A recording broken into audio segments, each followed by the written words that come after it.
a autoria comenta de hoje, vai abordar a prova da Unicamp, feita recentemente, né, que segue os moldes tradicionais que eles têm aplicado desde 2011, de pedir mais de uma redação e de um gênero que eles não divulgam qual será.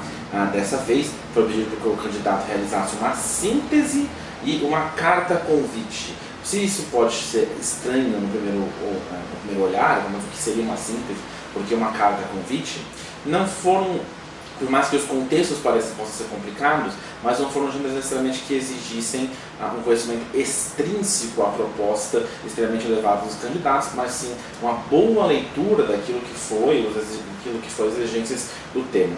Quando se aborda uma síntese, como é no caso do primeiro texto, a ideia é que se trabalhe com a noção de um resumo, né, de um texto que vá sintetizar e vá trabalhar de maneira resumida as ideias de outros textos com os quais ele deve obrigatoriamente dialogar. Então, nesse caso, o contexto pelo qual ele passa é um contexto acadêmico, né? Então, você faz parte de um grupo de estudos e dentro desse grupo de estudos, a máscara que o candidato deveria assumir é de alguém que vai resumir um dos textos, aliás, dois dos textos, né, fazendo relações entre eles, que vai circular nesse grupo de estudos. Só que por ser uma síntese, né, sempre uma coisa que é importante ficar esperto nas provas da Unicamp, não necessariamente você precisa dizer que faz parte de um grupo de estudos, muito pelo contrário, é importante que você mantenha o distanciamento que um gênero resumitivo normalmente exige de você.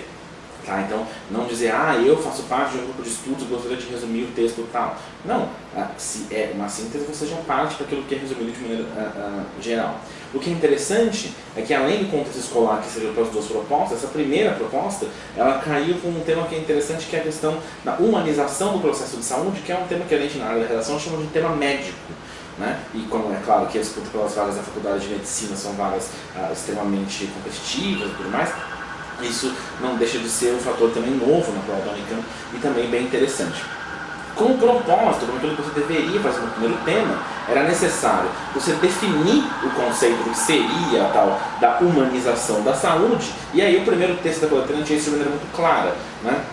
Que seria tratar a saúde mais do que necessariamente como um avanço tecnológico e técnico, mas tentar conciliar o avanço tecnológico com a noção mais humanitária de quais são as necessidades do paciente. Né? Se o comando pedia também para definir dos dois textos da coletânea quais seriam suas ideias centrais, fica muito notório que o primeiro texto ele fala da aproximação sempre necessária de tecnologia e esses princípios mais humanitários e atenção aos cuidados do paciente. A ideia central do texto é de que eles não podem viver separadamente. O segundo texto, ele trabalha uma questão que seria a noção da ética narrativa. O que seria isso? Para o texto, a lógica de que cada paciente tem uma história, cada paciente é uma narrativa a ser contada, e é necessário partir do paciente as delimitações de onde virão o tratamento. Para estabelecer a relação entre os textos, que era uma exigência do propósito, bastava você perceber que o tratamento médico adequado precisava ir além do avanço tecnológico e técnico.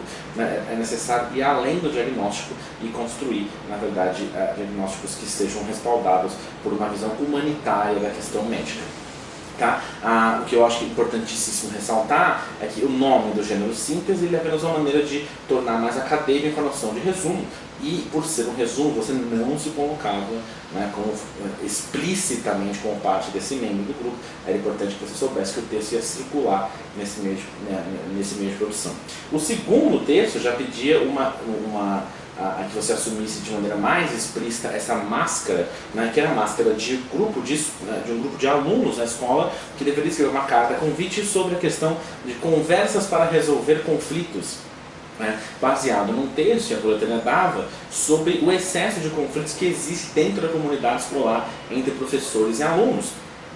E nesse sentido, aí por ser uma carta, quando a gente carta convite, eu escrevo uma carta ou um convite, no fim não deixa de ser a estrutura de uma carta tradicional, mas ela vai também interpelar e ser ao mesmo tempo um texto também injuntivo que convoca pessoas para um determinado tipo de atividade, né?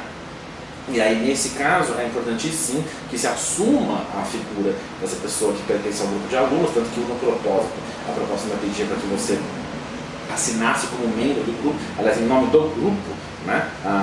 E sim se dirigisse, principalmente no locativo inicial, a toda a comunidade escolar, a diferentes núcleos da comunidade escolar.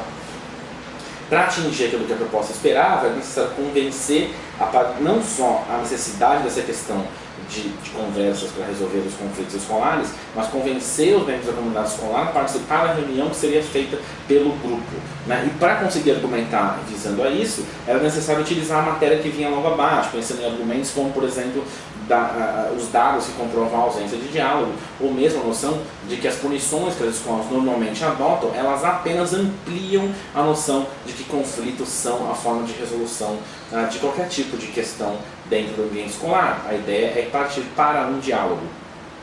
Então, assim, acho que é muito simples construir essa argumentação e visar, inclusive, possíveis soluções, como o propósito manda, porque a coletânea já deixava isso muito claro. O que você precisaria fazer era retextualizar o conteúdo que a coletânea já dava para você, transformando aquelas informações, né, nos elementos argumentativos que seriam os do convite que você faria para a comunidade escolar. É importante perceber que existiam várias pequenas exigências em termos de propósito, como a assinatura, o local, a data, que é o tipo da coisa que não necessariamente diferenciam os melhores textos, mas são fundamentais para que você consiga ter um desempenho minimamente adequado. E aí, como é sempre prático na Unicamp, o seu uso da coletânea, com quantos mais tópicos você dialogar com a coletânea, é que vai determinar se o seu desempenho foi bom ou ruim. Fechando aqui talvez os últimos vestibulares desse ano, para a gente agora começar talvez a caminhada de 2015 e esperar agora pelas nossas últimas listas de aprovados. Ok? Foi um prazer, abraço.